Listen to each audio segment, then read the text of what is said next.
مسلمانوں کے خصوصاً صحابہ کرام رضوان اللہ علیہم اجمعین کی یہ صفت بیان فرمائی ہے رحماء بینہم، کہ وہ آپس میں پیار اور محبت والے ہیں۔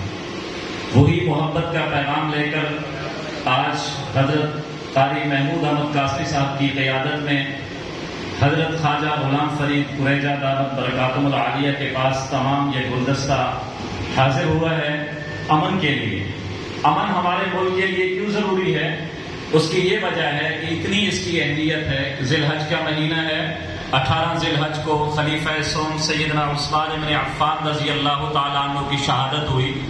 ان کی شہادت کے وقت ان کو سیدنا علی المرتضیٰ رضی اللہ تعالیٰ عنہ نے کہا تھا آپ ہمیں حکم دیں، ہم ان کے ساتھ لڑتے ہیں۔ فرمایا میں محمد الرسول اللہ صلی اللہ علیہ وسلم کے مدینے کو خون سے بچانا چاہتا ہوں۔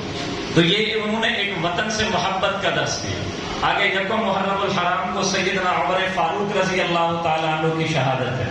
آگے 10 محرم الحرام کو امام حسین رضی اللہ تعالیٰ عنہ کی بوائے رفقا شہادت ہے۔ تو ہمارا یہ مل بیٹھنا اور ہمارا یہ امن کے لیے صبر کرنا اللہ تبارک و تعالیٰ اپنی بارگاہ میں قبول و منظور فرمائے۔